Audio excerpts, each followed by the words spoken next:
The tools required to complete this install are cutters, a 7/16 inch deep socket, a 1/2 inch short socket, a 1/2 inch deep socket, a 5/32 Allen head socket, a 3/16 Allen head socket, and 2 ratchets. Start by applying masking tape to the length of the rails.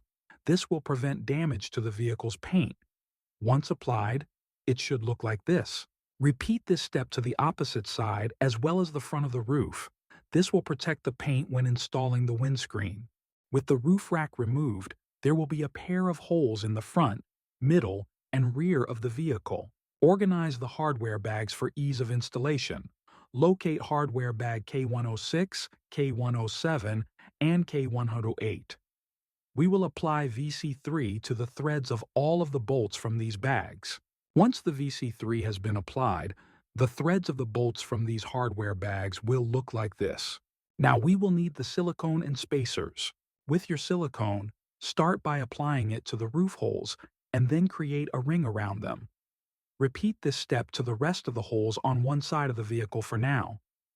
This will give you some time so the silicone doesn't dry out too quickly. Then, set the spacers over the holes.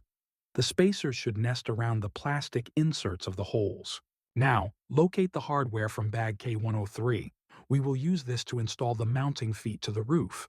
They will be labeled PR for passenger rear, PM for passenger middle, PF for passenger front.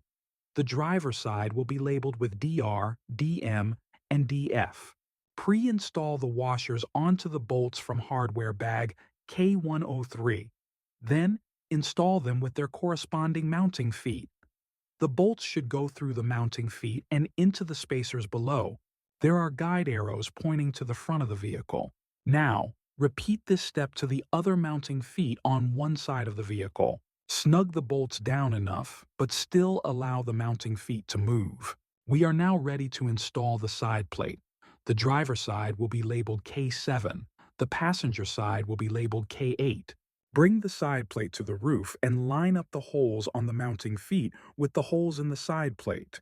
Secure the two together by installing bolts from hardware bag K108. Once all the hardware for the side plate to mounting feet are started, you can now fully fasten them. Repeat all the steps from the passenger side to the driver side. Now, we will need hardware from bag K106 and the front windscreen and crossbar. Pre-install a washer onto a bolt, then install the track nut and bolt to the windscreen. Make sure the flat part of the track nut is facing the windscreen. Repeat to the rest of the holes on the windscreen and the upper section of the windscreen. Then, flip the windscreen and upper section over. Rotate the track nuts so they are parallel with the windscreen. Then grab your extrusion crossbar and slide it through, making sure to catch each track nut on the lower and upper section of the windscreen. Then, flip the whole thing over and line up the crossbar flush with the edge of the windscreen. You can now fully fasten the bolts on the windscreen. Now, with another person, move the windscreen to the roof. Line up the extrusion holes with the holes on the side plates. Then, install bolts from hardware bag K107. Next, we will need hardware bag K105 and the rear crossbar, which is labeled with no step. On the rearmost slot on the side plate, loosely install a pair of bolts and nuts from bag K105. Now, grab the rear crossbar and catch the hardware you just installed on the driver's side. Then, loosely install the hardware on the passenger side. Now, make sure the crossbar is up against the side plate, and then fully fasten the hardware. Repeat to the opposite side.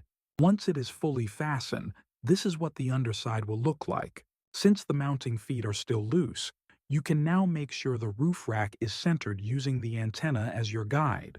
With the rack squared, you can now fully fasten the hardware to the mounting feet to roof. Now, we will need hardware bag K109 and the pressure foot brackets. Install the silver bolts through the bottom of the rubber pads. Then install the pad under the pressure foot using washers and nuts. Bring the pressure foot to the roof and line it up with the holes on the side plate. Then, install the bolts from the outside of the side plate. Install the nuts on the inside of the rack to secure the pressure foot to the side plate. Repeat this step to the opposite side, pressure foot, and fully fasten. Now, with hardware from bag K105, loosely install all the bolts and nuts in the desired slots on the side plates. Now, use a crossbar to catch the bolts on the opposite side, then loosely install the hardware on your side. Repeat this step to the rest of the crossbars. With all the crossbars in place, you can now fully fasten the hardware. Congratulations on completing the install of your Land Cruiser Kilo roof rack.